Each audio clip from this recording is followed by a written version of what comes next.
Venezuelan President Nicolás Maduro announces the country will participate in the Russian vaccination program of Sputnik V. Anti-racism protests were met with heavy police repression in the U.S. Capitol. Sudan's main rebel alliance has agreed on a peace deal with the government aimed at ending 17 years of conflict.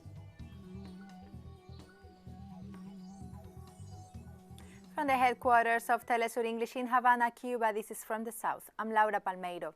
Venezuelan President Nicolás Maduro announced on Sunday that the country is searching for volunteers to apply the Russian vaccine against COVID-19, Sputnik V. Maduro also said that the Cuban vaccine, Sovereign 01, will be coordinated with the states members of the Bolivarian Alliance for Peoples, ALBA TCP, to guarantee its application in the region. This week, there was a very important meeting between Dr. Carlos Alvarado, Minister of People's Power for Health, and the Committee of Russian Scientists who is taking forward a Sputnik V vaccine. Subsequently, Venezuela joins the Russian vaccine. In the coming days, we will ask for the volunteers needed to get the vaccine and participate for Venezuela in Phase 3 of Sputnik V. This week, there was a very important meeting between Dr. Carlos Alvarado. We are articulated to the SUDAN'S 01 vaccine of Cuba and to all the effort because we decided at the Bolivarian Alliance for the Peoples of our America a vaccine for the bloc. The Venezuelan president also announced that more than 1,000 new health professionals from Cuba have joined the Bolivarian country in the fight against COVID-19. I saw the incorporation of Cuban doctors yesterday on the capital sector of 23 de Enero. More than 1,000 new Cuban doctors are arriving in the country and they are working directly in the communities. Jamaica's 2020 leadership debate has ended with Prime Minister Andrew Holness and opposition leader Dr. Peter Phillips clashing over a range of topics, especially in the context of the COVID-19 pandemic. Holness, who leads the Jamaica Labour Party, defended his government's performance, citing achievements such as the creation of over 100,000 jobs and 22,000 Jamaicans gaining home ownership. Meanwhile, opposition leader from the People's National Party, Phillips, questioned Holness' decision to call the general election amid the health crisis. The Prime Minister defended his decision, stating that Jamaicans must learn to live with COVID-19 as the virus will persist until a vaccine is developed. He said that delaying the elections will be unconstitutional. We would never do anything to place the lives of the Jamaican people at risk. The pandemic will only end when there is a safe and widely distributed vaccine. This may be between 1.5 years to 2 years, according to some experts. This would be well outside of the constitutional limits to call an election. I think the most disturbing thing about the recent handling of the spike in cases is the disregard that has been given to the scientific advice of the medical personnel. In the period of the Emancipendence celebrations, the recommendation was made that there should be a tightening of the arrangements, the curfew arrangements and the other arrangements. That was ignored. The consequence has been devastating on the people of Jamaica. We would On the eve of the country's 58th independence, Trinidad and Tobago's Prime Minister called for unity amid racial division on social media following the country's August 10th general election. Unfortunately, during the last election campaign, there were some unfortunate advertising missteps, followed by crass and acrimonious racial social media postings. Some persons flippantly dismissed those comments as just blips on the national landscape. But in reality, those persons who perpetrated any or all of it were aiming at the racial fault lines in our society. Their intention was to promote panic, fear, and stimulate the hatred which have created racial animosity and grievous harm as has happened in other societies. There are appeals in some quarters for these comments to be checked, and they must end. I appeal for a return to sanctity of respect for each other and the aspirational tolerance which Dr. Williams identified. Also in Trinidad and Tobago, from Monday, nationals must wear masks in public to curb the spread of COVID-19 or they will be fined. Prime Minister Dr. Keith Rowley announced on Saturday that the Parliament will vote on the Public Health Amendment Bill. The legislation seeks to make it an offence to be caught not wearing a mask in public. The Prime Minister added that the Public Health Ordinance will remain in effect for the next 14 days and that the government will increase the number of exemptions granted to nationals returning to the country. The wearing of masks should be mandatory, so between now and Monday, please get your masks and be able to cooperate, and if you have them, be wearing them from now. If you have been wearing them, continue to wear them. If you have not been wearing them and you have not got yourself supplied, you have until Monday, because without a mask, you'd be required to stay home. The Cuban government has announced it will apply new restrictive measures in the capital, Havana, to stop a resurgence in COVID-19 infections. Let's have a look at the details. The city of Havana has had a setback in controlling COVID-19 over the last weeks. The city has once again become the epicenter of the outbreak in the island, a situation that has forced authorities to reapply restrictions. This is a sensitive issue and we are working to implement just measures, but they also have to be strong enough to reach our goal, which is to contain the outbreak. This resurgence has been characterized by a spread of cases in all municipalities. The complex situation was characterized by a breach of restrictions by some citizens. From September 1st to September 15th, the movement of people and vehicles will be banned from 7 p.m. to 5 a.m. Interprovincial transportation for tourism purposes will be shut down and access to Havana will be restricted. And while hopes over the availability of a vaccine for early 2021 are high, the risk of infection in the streets is high. We could have a lot more infections between now and the time the vaccine is ready. How much regret would we have if more and more people died, if we neglected to care for our people? Statistics show that most of the cases currently diagnosed in Cuba are in the 2039 and 4059 age groups. In this sense, the World Health Organization recently warned that young people in Latin America and the Caribbean have become the main carriers of the virus. Experts say that the current situation in the island is similar to the previous peak back in April, while the government has warned that even if there is hope of an incoming vaccine, citizens cannot lose sight of the danger they all face. Let's take a couple minutes break. We'll be right back, so don't go away.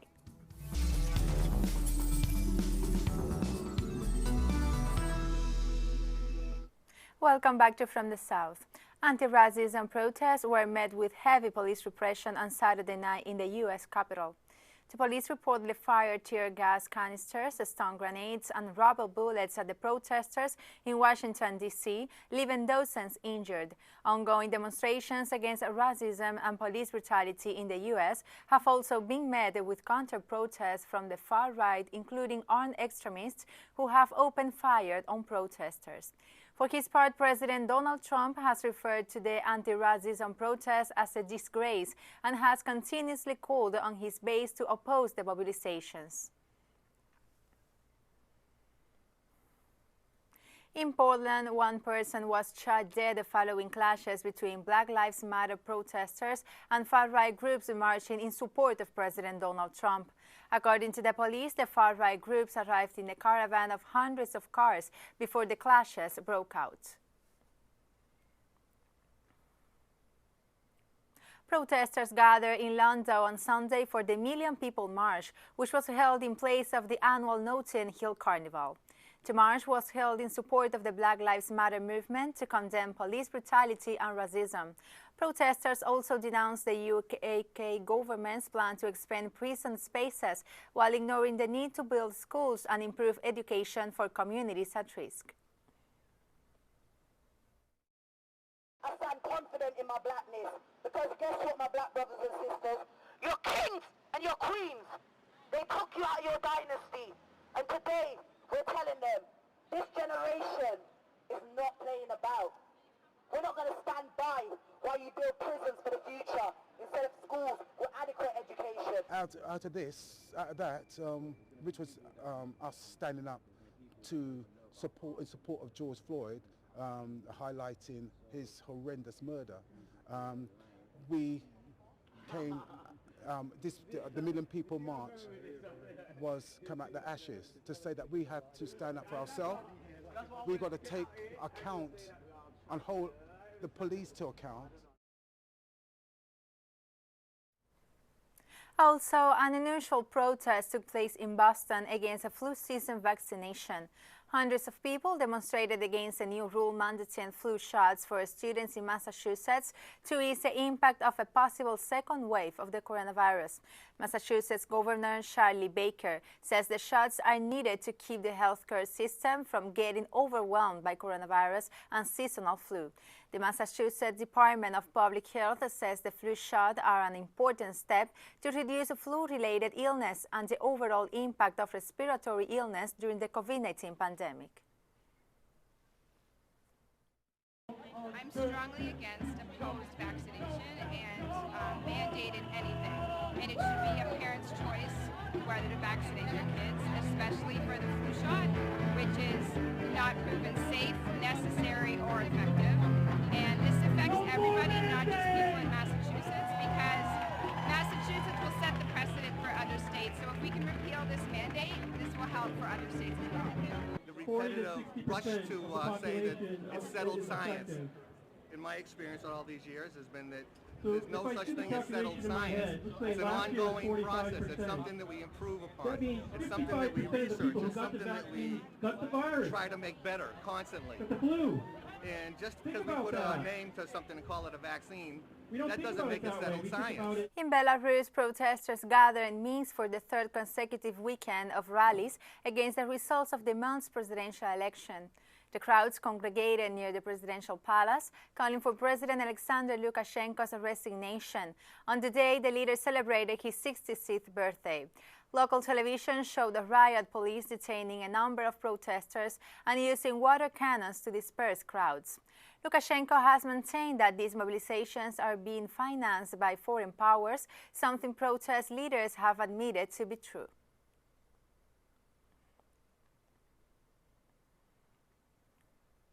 Still in Italy, the city of Venice is preparing to host its 77th International Film Festival in the midst of COVID-19 pandemic. The world's oldest film festival is set to open on Wednesday and continue until September 12th. Due to the pandemic, this year's edition will see limited seating and thermal scanners for guests.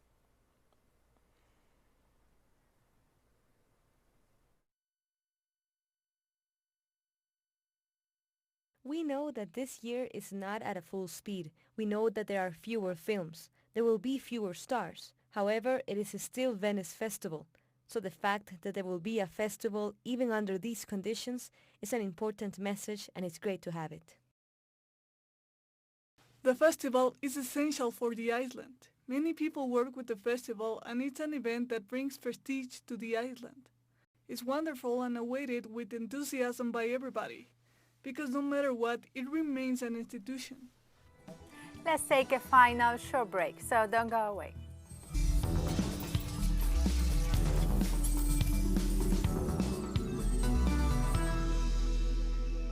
Welcome back to From the South. Sudan's main rebel alliance has agreed on a peace deal with the government aimed at ending 17 years of conflict. The Sudan Revolutionary Front, an alliance of rebel groups from the western region of Darfur and the southern states of South Kordofan and Blue Nile, inked a peace agreement with the government late on Saturday. A formal signing ceremony is planned for Monday in Juba, the capital of neighboring South Sudan, which has hosted and helped mediate the long-running talks since late 2019. Sudanese Prime Minister Abdallah Hamdok and several ministers flew to Juba on Sunday, where he met South Sudan President Salva Kiir. However, two rebel movements rejected part of the deal, a faction of the Sudan Liberation Movement and a wing of the Sudan's People Liberation Movement North.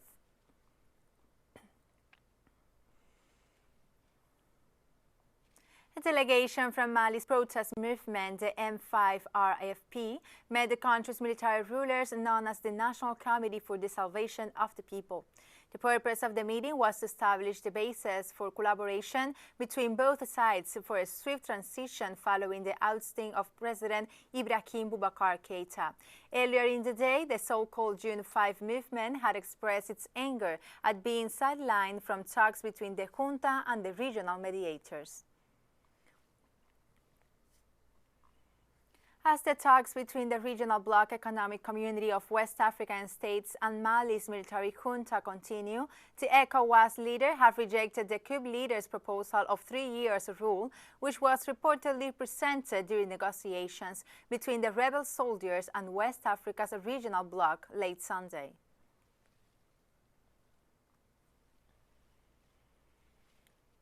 And Montenegro held parliamentary elections on Sunday, marked by projections that see opposition parties with high possibilities to win after 30 years of the Socialist Democratic Party in power in the southwest European country.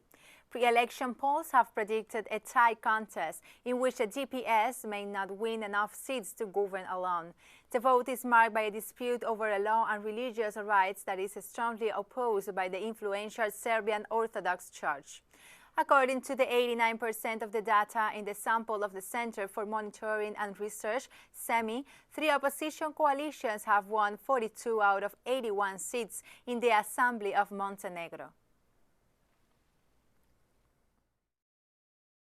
I am using this opportunity to congratulate the overall political and democratic public of Montenegro, and I'm surely using the opportunity to congratulate all participants in this election for the results achieved. Many political subjects in this election achieved a result that is worthy of respect. They achieved new breakthroughs on the Montenegro's political scene and electorate, and that is something the Democratic Party of Socialists always respects, greets and treats as an authentic expression of the democratic will of the people of Montenegro. Lebanon's President Michel Aoun has called for the proclamation of a secular state during a televised address to mark the upcoming centenary of the Lebanese state.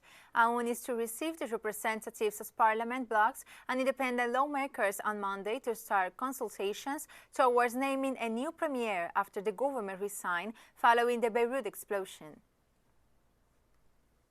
I believe that only a secular state is capable of protecting and preserving pluralism in true unity.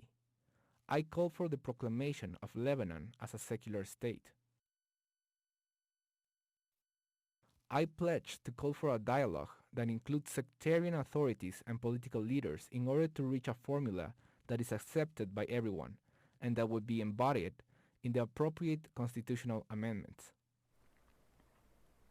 At least 12 elephants have been found dead in Zimbabwe's national park.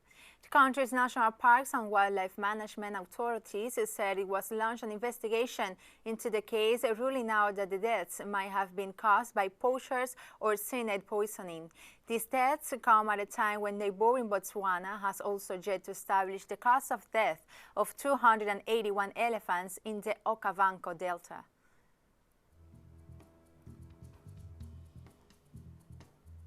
And we have come to the end of this news brief. Remember, you can find these and many other stories on our website at telesurenglish.net. Remember to join us on social media, Facebook, Twitter, and Instagram. For Telesur English, I'm Laura Palmeiro. Thank you for watching.